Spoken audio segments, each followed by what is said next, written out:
3,5,2,4,7,6,11,4 का माध्य माध्यिका तथा बहुलक का योग निकालना है। पहले समझना है प्रश्न क्या कर रहा है।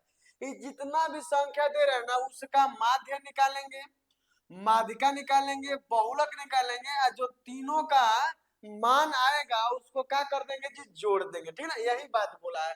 तो सबसे पहले इस प्रश्न को असेंडिंग ऑर्डर में सजा लेते हैं, बढ़ते क्रम में सजा लेते हैं। तो सबसे इसमें छोटा क्या है जी, 2 है तो 2 लिख लेंगे।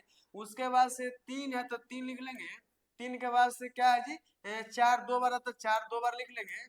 4 के बाद से 5 हो जाएगा, 6 हो जाएगा, 7 हो जाएगा, 7 के बाद से 8 हो जाएगा, 8 के बाद से 11 हो जाएगा, है ना जी। अब इसको जब लिख देने के बाद से असेंडिंग और बढ़ते क्रम में जब सजा दिया गया तो सबसे पहले समझना है कि पहले इसमें संख्या गिन लीजिए, फिर इस संख्या को गिन लीजिए। यानी 1 2 3 4 5 6 7 8 9, 1 2 3 4 5 6 7 8 9, इतना बात समझ में आएगा। 9 को ऊपर भी है, 9 को नीचे है। अब क्या करना है, माध्य निकालने के लिए क्या होता है कि सभी प्रेक्षणों का योग, इन सभी संख्याओं को जोड़ लेंगे और जो संख्या होगा उतना संख्या से हम भाग दे देंगे। तो जोड़ लेते हैं, यानी 2 3 5 5 4 9 9 और 9 4 13 13 5 18 18 और 6 कितना था 24 है, और 24 और 7 31 31 और एक जाएगा तो 32 32 8 कितना 40 और 40 10 कितना हो जाएगा जी, 50 हो जाएगा। यानी 50 हो गया। संख्या कितना है, 9 है तो 9 से भाग दे देंगे। तो जब इसको काटेंगे तो 9 5 45 हो जाएगा, 5 बार में कटा और उसका से 0 5 उतरेगा।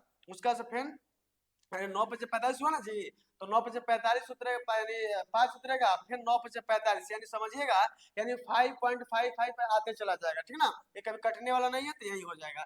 उसके बाद से माध्य तो निकल गया, उसका से निकालना है माध्यिका। तो माध्यिका जानते हैं फॉर्मूला क्या होता है, माध्यिका का मतलब होता है बीचों बीच की संख्या होता है। तो 9 को संख्या है ना जी, तो जब 9 को संख्या है तो जानते हैं इसको क्या कर लेंगे, 4 को इधर छोड़ देंगे, 4 को इधर छोड़ देंगे, तो जो बीच वाला संख्या हो तो वही हमारा क्या होता है जी, माध्यिका हो गया। ये भी समझ में आ गया होगा।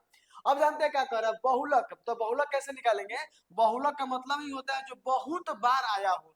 बहुलक का मतलब होता है जो बहुत बार आया हो और नहीं तो बड़ी संख्या है। तो बहुत बार कौन आया है, तो बहुत बार हमारा 4 आया है, तो बहुलक हमारा क्या हो जाएगा जी, यानी 4 हो जाएगा। अब बात समझना है, ये तो सबका मान निकल गया, लेकिन हमको निकालना है क्या, योग निकालना है ना। तो जोड़ लेंगे, क्या करेंगे 5.5 आप प्लस में क्या हो जाएगा जी, 5 हो जाएगा, आप प्लस में क्या हो जाएगा जी, 4 हो जाएगा। तो जोड़ेंगे कितना हो जाएगा, 5 5 10 10 14 14.5 हमारा क्या हो जाएगा जी, राइट आंसर हो जाएगा। मैं उम्मीद करता हूँ कि माध्य माध्यिका बहुलक तीनों बिल्कुल समझ में आया होगा। अगर समझ में आएगा तो वीडियो को ज्यादा से ज्यादा आप लोग शेयर जरूर कीजिएगा।